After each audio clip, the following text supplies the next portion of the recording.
Welcome to the Morning Track Power Hour. Dr. Andrew Scan, Dr. Michael Warman, Esquire. On today's show, we'll talk a little bit about the NFL offseason and Kansas City Chiefs, Travis Kelce, a little bit of news around that situation. We'll talk about spring training, Kansas City Royals. Then we'll kick off today's show with some interesting news in the baseball world from the New York Yankees organization, Mike. After forever, essentially, they're now going to be allowing facial hair on the team. And they're also going to be not playing New York after losses really, in the Yankee Stadium. Are either of these things interesting to you, or are they basically meaningless? I think both are pretty interesting. Not, I guess the song isn't as interesting, but I guess they traditionally play New York after wins and losses. The Start Spreading the News, New York song. They play the Sinatra version when they win, and they play the Liza Minnelli version when they lose, which I guess is a little sadder sounding than the Sinatra one. But I'm a little, I guess, I don't know why they'd stop playing it, but maybe there's a new song. It seems like, it seems like, the Royals sometimes switch their songs around. You remember when they played that Friends in Low Places song, like at the seventh inning In the stretch, seventh, like yeah, or just sixth they just inning, but because it was stupid.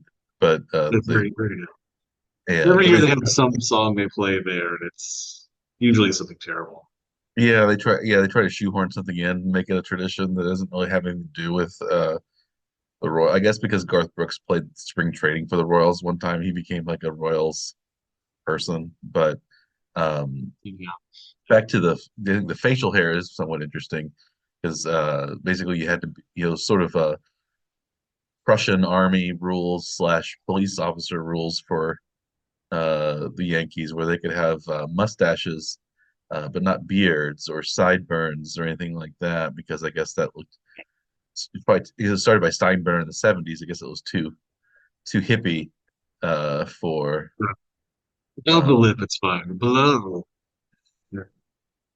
but yeah, you would see sometimes the players kind of try to take advantage, like have a really long stubble or something that wasn't quite a beard. Or uh, I remember I remember Johnny Damon. Remember he had the kind of long caveman kind of beard when he played for the Red Sox. But Right. then he became a Yankee. He became really clean shaven. Looked like he did for the Royals again, which I Right. felt was somewhat disappointed by. I was always of the opinion that if I played Major League Baseball, I wouldn't play for the Yankees because of their asinine facial hair policy. Right. But now that I'm too old to play Major League Baseball, they bring it back. That was the only excuse I could say that the Yankees wouldn't sign me, basically. But You did it to petition the warning track hour producer to allow facial hair on this show, though, right? Is that yeah, there was some more? pushback from our higher ups that really didn't want the facial. I guess I guess my beard's pretty short right now. I trimmed it earlier this week. You've got it. Yours is pretty lengthy. Yours is very uh, Civil War Yeah, general length. it's pretty cool. Yeah. You know, 19th century Gilded Age uh, uh, length, President Benjamin Harrison style, or Yeah. someone like that. But yeah, I think that's what I was going for. Benjamin Harrison, the chest, the Chester A. Arthur look. Yeah, I guess Chester A. Arthur had he had the mutton chops, right? I think so. Yeah. In the connection into the beard, like the mustache connected into the sideburns, Right. Not which I the guess, yeah, not the chin hair though. yeah, at least not all the time. Yeah, he had I'm looking up Chester A. Arthur. He had the mutton chops mustache combo, which I call the Chester A. Arthur, uh, uh, but I don't Was know.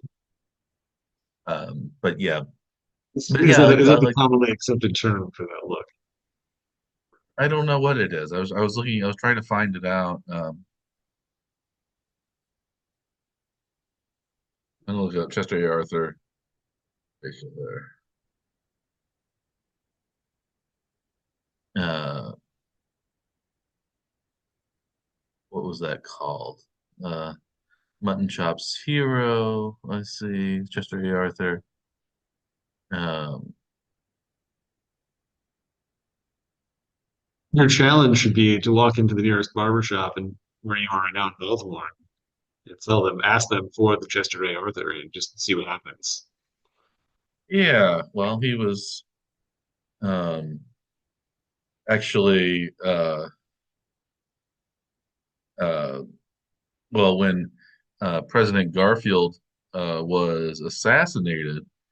He was assassinated at the uh, uh, Baltimore and Potomac Railroad Station in Washington D.C. So when Garfield was assassinated, Chester Arthur became president. So I guess that would be his connection to uh, Baltimore.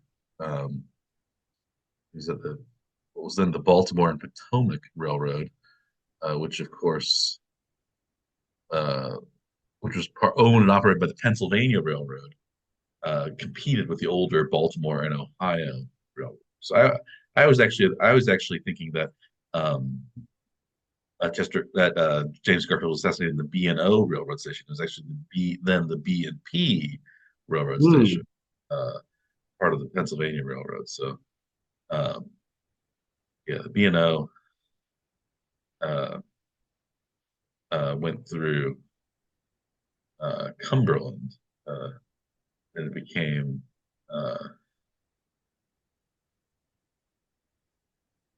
uh, so I think it went through Cumberland, but then it merged, and now it's I don't know what the B&O is today. Um, it's the oldest railroad in the United States. It connected the Chesapeake and Ohio Canal, which was Cumberland. Yeah, it connected through Cumberland in 1842 was when it arrived in Cumberland. So it was the old railroad there, which is now um, the Chesapeake. Then it became the Chesapeake and Ohio Railway, the Chessie system, and then it became CSX. Now it's CSX,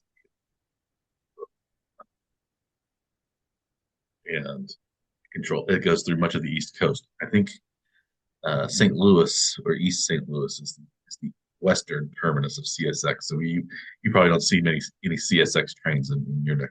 It's big around here, Yeah, as is the Chester A. Arthur facial hairstyle, I'm sure.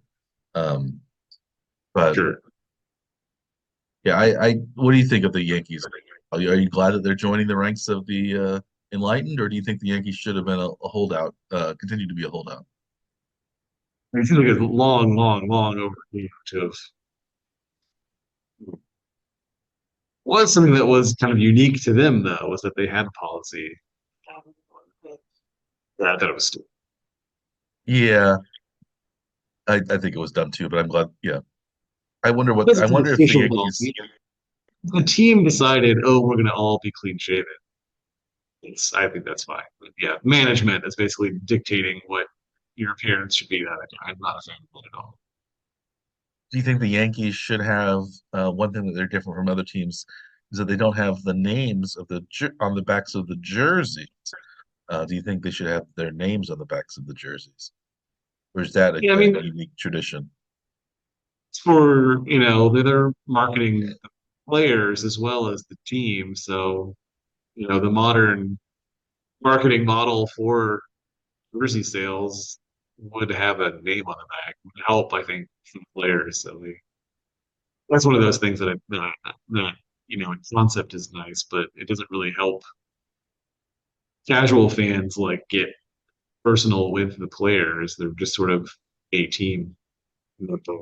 It's I know it doesn't help with marketing really connection to the fan base. Like you have to be like a more than casual fan to like know who the guys are. Yeah, I like the names on the back. It seems like probably when TV came around, probably the names of the because you could see the players more closely rather than I guess prior to that you wouldn't be able to read the names of the jerseys supposed to be in the stands, but once TV became a thing, you want the names on the back of the jerseys. Well, So jersey certain sales weren't like a big thing early on. That's what we are. Mhm. Yeah, but Merchandising.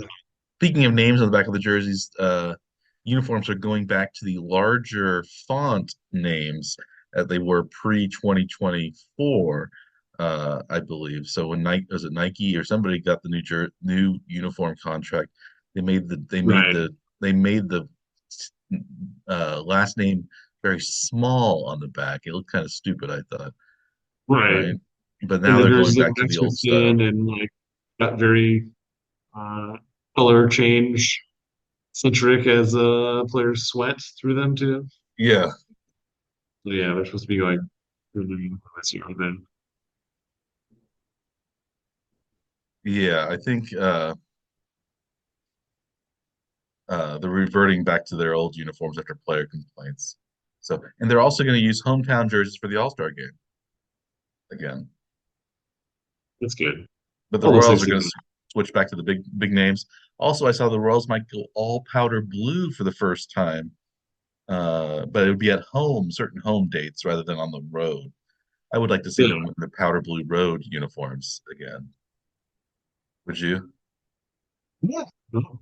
I don't know about the all powder blue. I mean, like the pants also be blue. I like the well. If they go to a road uniform, I think they need powder. I think they need powder blue on both. I like the all I powder think that's blue. ridiculous. Yeah, I don't think we should. You don't like it? No. It looks really odd. But there were, a few years ago, there were times like where lots of teams started wearing powder blue. So did you notice that? Like the Rays had a powder blue uniform, and Hmm.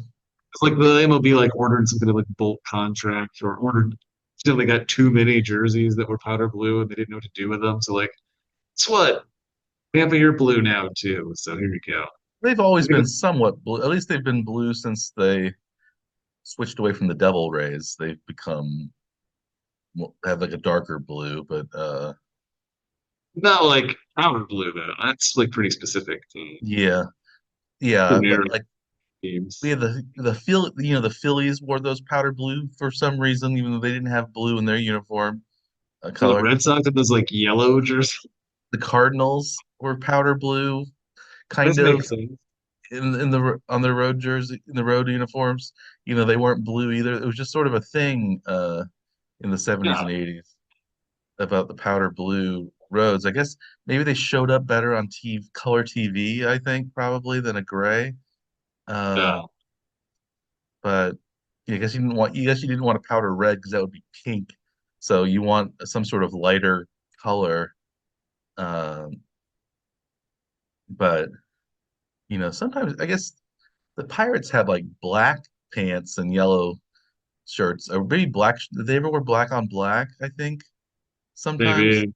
Uh, there's a lot of interesting uniform trade choices in the 70s, 80s. Like those, remember those? I don't even remember like on old baseball cards. Those like weird shorts that the White Sox wore for a couple of years. Yes, right. Um, they seem to change their uniform quite a bit in the 70s and 80s, basically until they got their kind of those retro socks, the kind of the old Black Sox kind of look that they've been kind of essentially have since kind of the early maybe late 80s early 90s Yeah, but like or those like uniforms that had the giant socks SOX across the chest like yeah.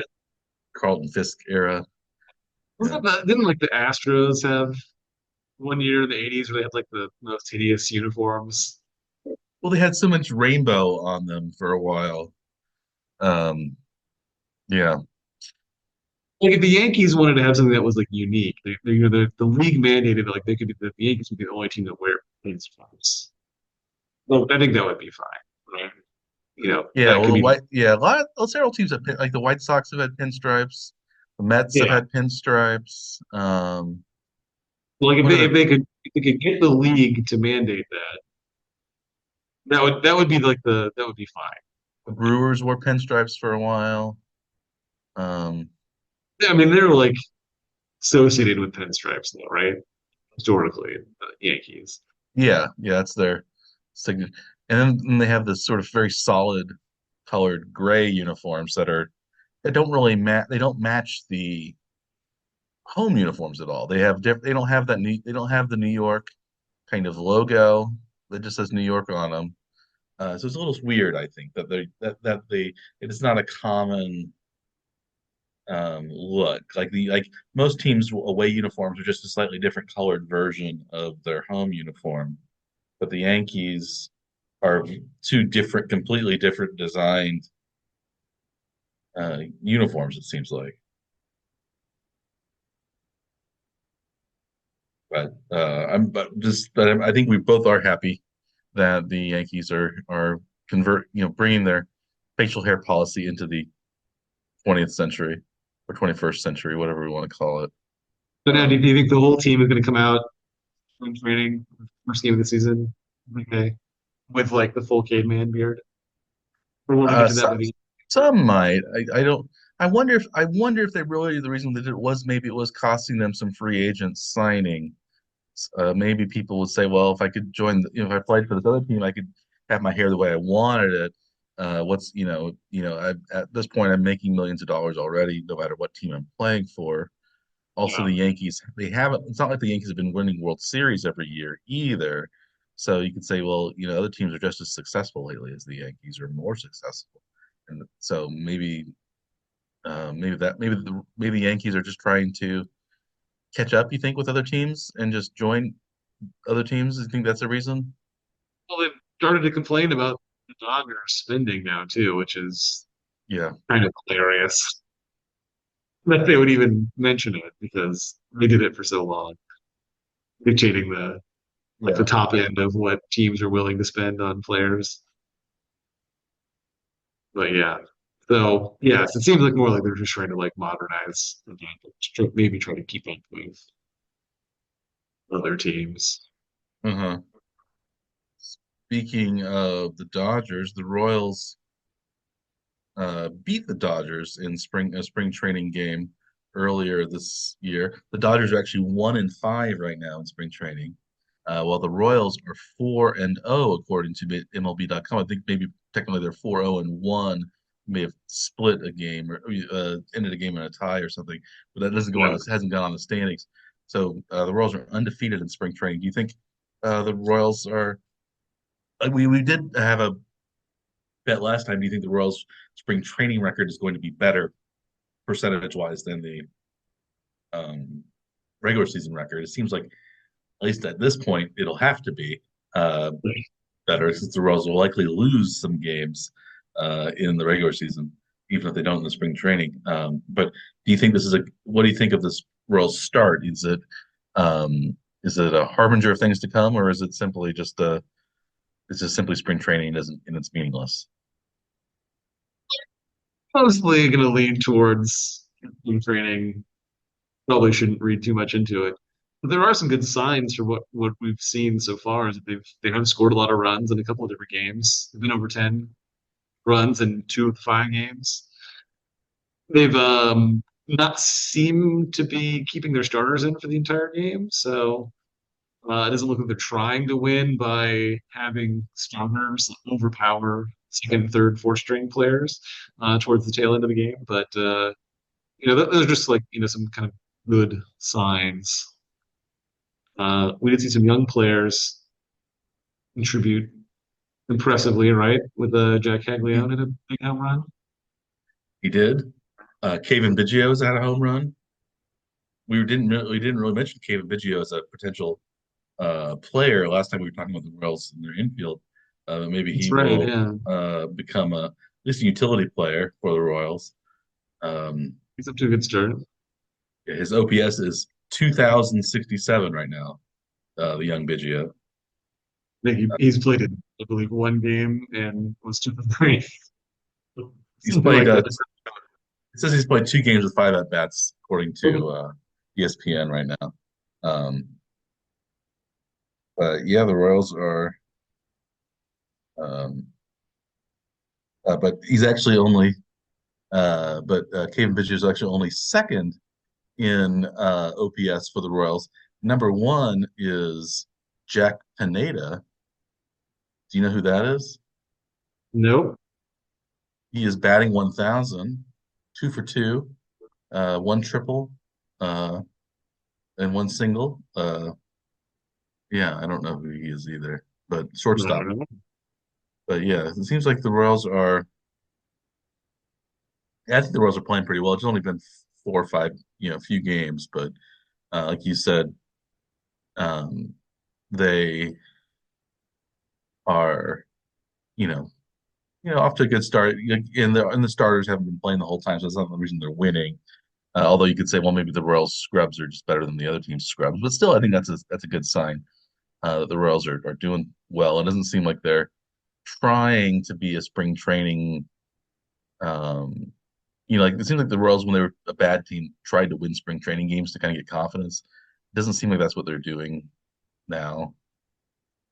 It does not. It doesn't appear to be that. Yeah, most of the starters are getting like two, three, four at bats at most.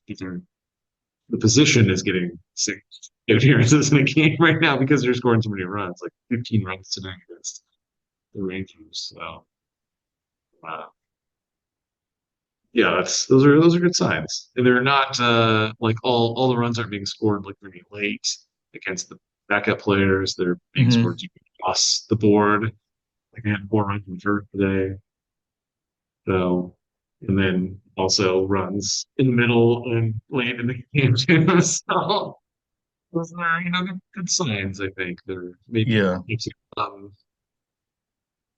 maybe at least on par with other major league clubs at this point and not lagging and, dramatically on one side of it, major league or the minor league level, right? It hmm, seems like they actually have like competitive players at all levels at this very moment, at least.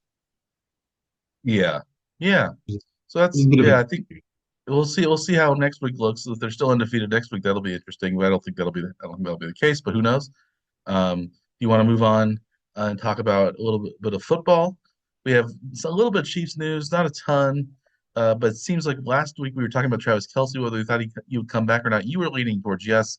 I was actually leaning toward no, but it seems like now there have been more rumblings about Kelce's status, and it seems like he will return for one more year. I think this is to play out his contract at least.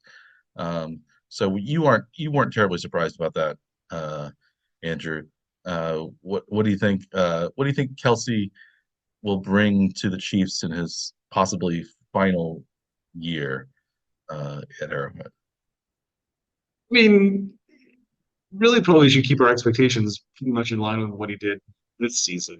We're gonna expect to see him, perform at like a 5 years ago level, 1,000 yard type season every year. Hmm. But hopefully he's contributing and maybe, showing other players play that are tight ends, maybe to help them carry them along, maybe to give them some tips and see if like, Noah Gray or someone else will be sort of successor to Kelce. I think that's really what we're hoping to see, right? Leadership from the players on the team and contributing every game in some capacity, but not expecting to carry the team. Is that kind of what you're thinking there too, or Yeah, probably. It seems like yeah, he'll have a big game every once in a while, probably, but be likely.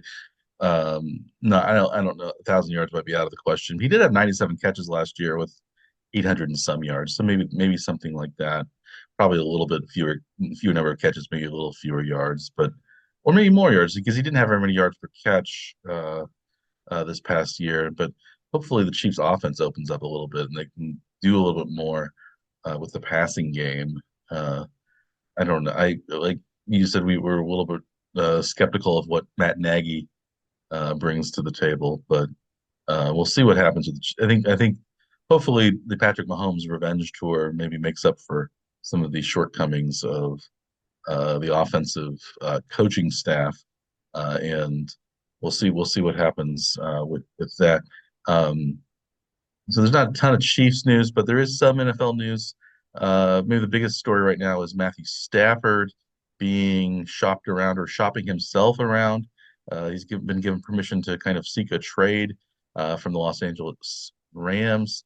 Uh, what team do you think would benefit the most from Matthew Stafford's services, or do you think he's going to end up staying with the Rams? well, it seems like they're talking about a lot of different teams as being likely. like you mentioned before we started the show, Berg being a possible location, and the Raiders, I think, were maybe the leading contenders. I think Yeah. you may have suggested the Vikings, though, as a good fit. Yeah, I think the They Vikings might be, these contenders. especially given the fact that Sam Darnold played so well for them that one year, and uh, they're so and he's probably I could see him as being just a one team, one year rental for the Vikings. Um,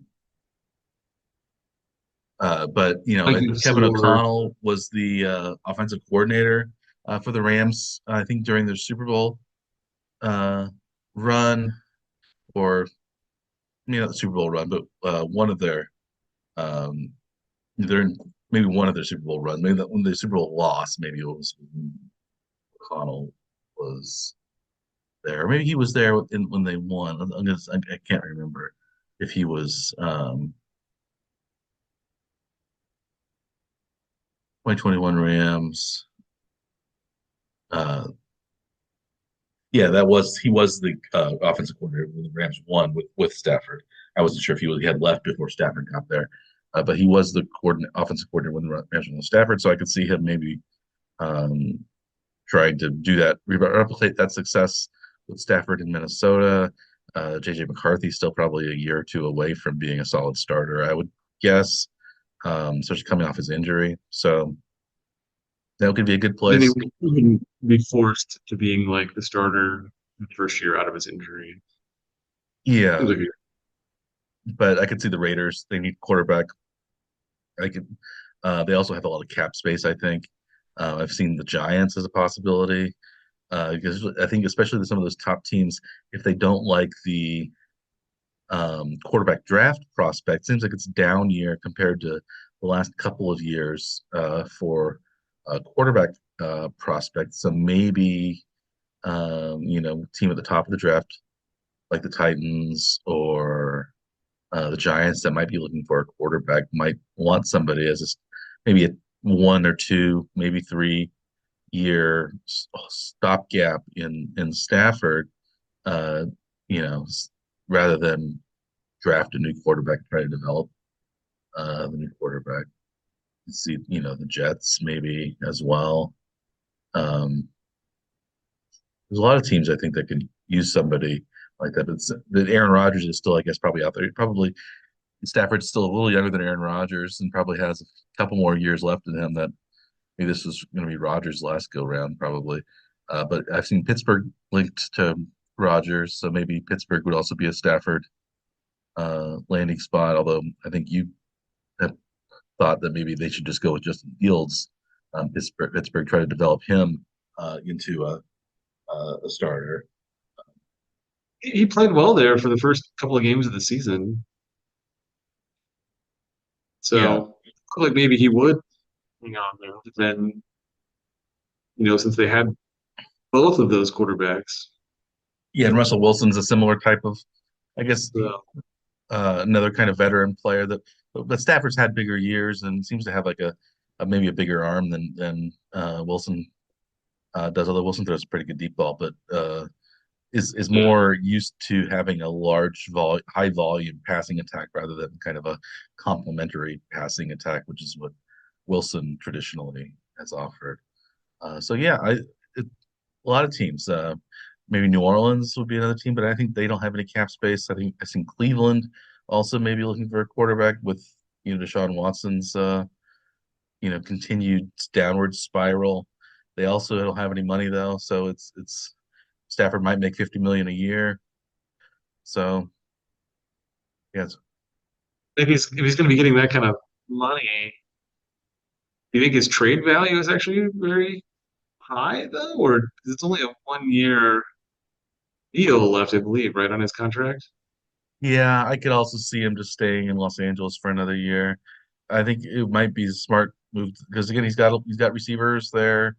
Unless he can find a long-term deal, like a longer-term deal someplace else, it's my, it's might be best for him. I don't know. Yeah, like you said, I don't know what the Rams could get for Stafford at this point. It wouldn't be. I don't think it'd be a first round pick. Maybe, maybe a I couple wouldn't think so. seconds or something. I don't know. Take on 50 million in salary. I don't can't Yeah, imagine they're getting that much for it.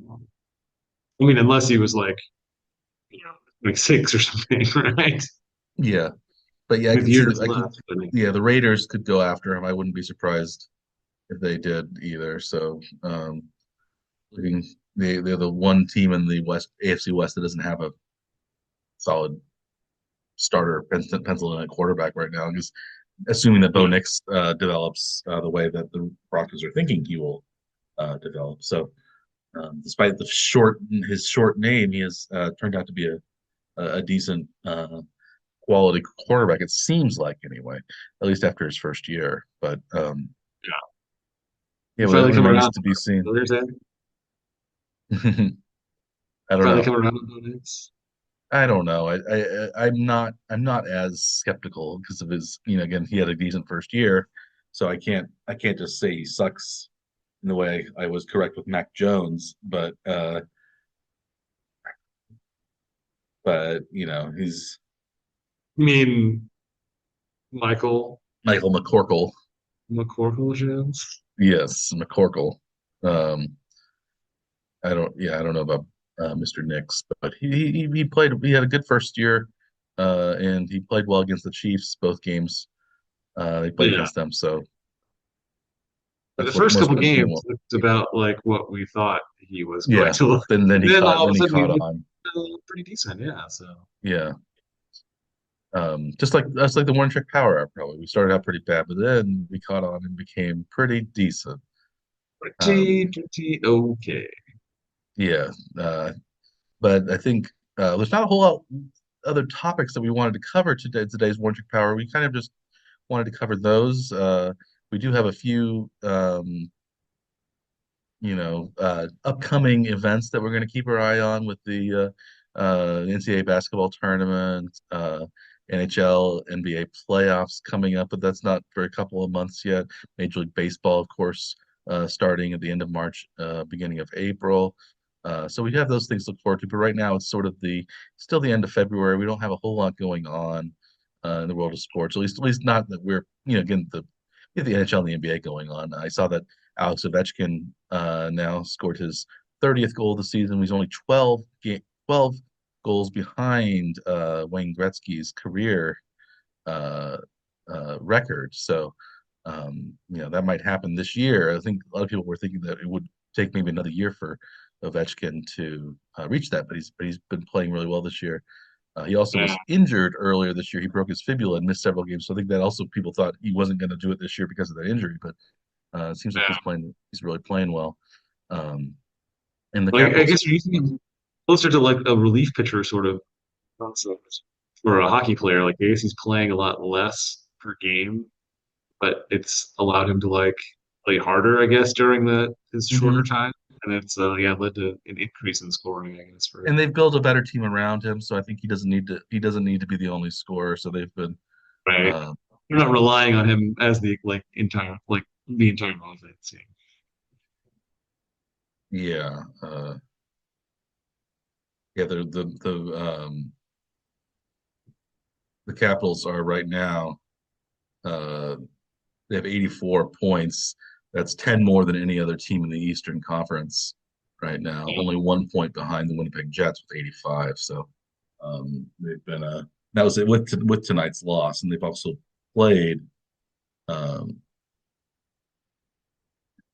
if you're they played 58 games, so they're doing all right. They're actually uh, yeah, so they have a 63 goal differential, which is also second in the league behind Winnipeg. So maybe those are going to be the two teams that meet in the finals: the Winnipeg Jets and the Washington Capitals. For all the NHL, we'll talk about the NHL when we get to the playoffs. We'll talk about unless we have the Gretzky record being broken. We'll talk about Ovechkin, but the NBA, we're still watching the development from the Jokic um, trade to Los Angeles. Seems like the Lakers are You think they're the favorites out west now? Still not. Isn't OKC probably the best team Yeah. in the West? But Yeah, the Thunder are still it's the they're eight and a Doncic half stuff, games up. right? They're 11 Doncic. games. Mhm. Yeah. Yeah. And Cleveland is also well ahead. So Cleveland and the Thunder are both running away with the conference championships, and I think neither of those teams have the big name stars of some of the teams that are lower than them. They have great players, but it seems like they don't have the. I haven't followed the NBA a whole lot this year. I did not realize that Cleveland was that good. I can't think of anybody just off the top of my head who's on Cleveland Cavs right now. Without looking, Mike, name one Cleveland Cav. Um,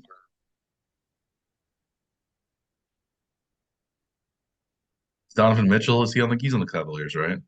Yes, yes. He's probably their Yeah. best player. So It that's the looks one. really, and I don't know the most recent win anyway. It's very spread out. They have like 14 players. It looks like they actually got into the game and scored points. So it's um not one guy apparently that's bearing all the weight for the team. So it's a good sign, I guess. Probably Yeah, why they're at the top of the standings right now. yeah. So yeah, they're balanced. Seem like a balanced team. Uh, yeah, they have one, two, three, four, five, six, seven players averaging double figures Good. in points It's right kind now. of breaking that sort of trend of the three-star team, Hmm. like almost requirement for success. Wasn't that's because that's how it's been for quite a while in the NBA. Yeah, yeah. Um, but yeah, it seems like they're doing pretty well with it, whatever's going on in Cleveland. Same thing with Oklahoma City, I think, um, is yeah, it's seems like it's the wide open 3 point shooting system that's working really well. I guess Shea Gilgis Alexander has been good for uh, Oklahoma City. Yeah, He's averaging 30 something points a game, 32.4 points a game.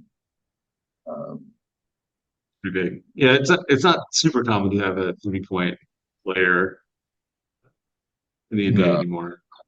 It used to be kind of a norm, right? But not so much hmm in the recent years.